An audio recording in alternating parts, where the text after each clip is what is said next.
Terry here again. This past week I've been trying something a little bit different in my morning routine. Normally I will sit and journal and go through my meditation beads, which just a string. I think they're technically Buddhist in origin, but just breathing in and out and just one bead at a time. Just breathe in and breathe out for every bead. And it just takes a while, just slows me down. It's my nature to need to be reminded or prompted to do nothing but become aware. And this past week what I've done is, rather than first meditating or pondering or thinking quietly or just breathing and then reading news or paying attention to what's going on in the world, this past week I've first read my usual 3 or 4 different sources of news and understanding from various sources. I would do that first and then sit. So I've been paying attention to a little bit, just breathing in and out over different aspects of the news. And a couple of things that especially hit me this past week, I'll just share them, whether you agree or not, but just some responses.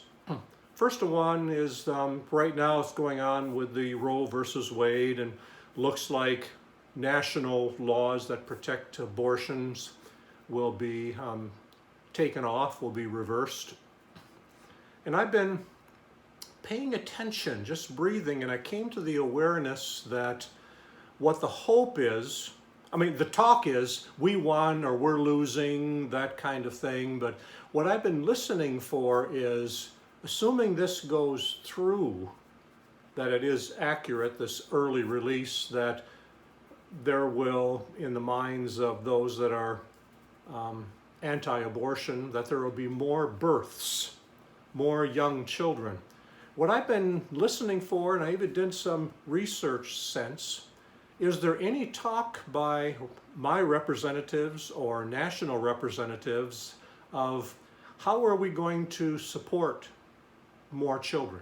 How are we going to support moms and dads and these young children? Are we going to expand universal health care for children and their moms? How are we going to expand preschool, early education, so we can support these young folks as they go to work and their children are well taken care of and nurtured? I don't hear any talk of that. The only thing I recall in the news about universal health care or the taking care of providing more preschool and nurseries and so on for young parents, working parents, is we can't afford it. And I wonder, is that the case? That children are very precious, but we can't afford to fund it. As long as it doesn't cost as much, as that's what it is. But I'm just curious.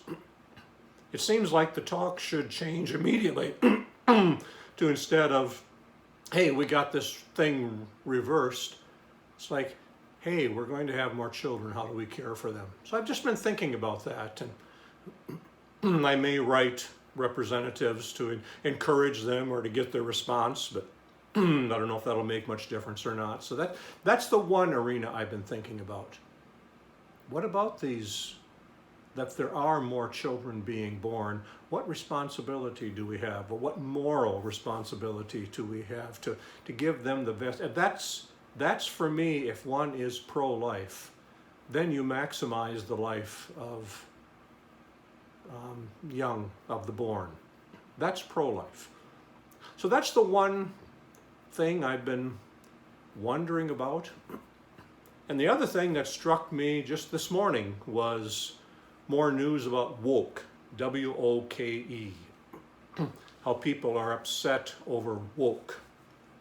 So I looked it up, and it turns out that woke, the term came into use the year I was born, 1949, so the middle of the last century. It just means that how important it is to be aware of reality, to just be awake to things. 70 some years this term has been in effect. But then I read some of the responses read this morning, did some research that people who are so anti that, we don't want to have presented to us things that make us feel uncomfortable or things that bring us some shame or some feeling that we're not good. And it appears to me that it's partially dualism. We're either good or we're bad, rather than saying we all have shadow sides. We as a country have shadow side. We as communities have shadow. We as, the privileged white male, and I'm right in the center of it, the white male, the privilege, we have shadow side. How we protect it, how we hold others, how we have held others away from it. But the idea that it's improper to become awoken to, that our young children shouldn't have to face parts that make them feel uncomfortable. So I'm a little bit confused by that. And it can be taken to the other extreme too, of just saying what we need to do is be awake to this part, but not to this part. But it's being awake as far as we can. And from that perspective, I know I work from, I think from my heritage in the Hebrew scriptures, where the prophets were ignored or ridiculed or persecuted or killed because they were bringing up things that the elite, that the power structure did not want to hear. They would, sometimes in the Old Testament Hebrew prophets, they would talk about these other nations do these terrible things and everybody was cheering them on. Then they'd get to, and Israel and Judah are doing similar things. Then all of a sudden they'd get booed or they'd get chased out or ridiculed or killed. And it occurs to me that being awoken to things is something that we're not receptive of. We don't want to see the shadow side, which is an amazing thing because it brings up, if you don't know history, if you don't see things clearly, how can you move? How can you progress? How can culture develop? How can we do a better job?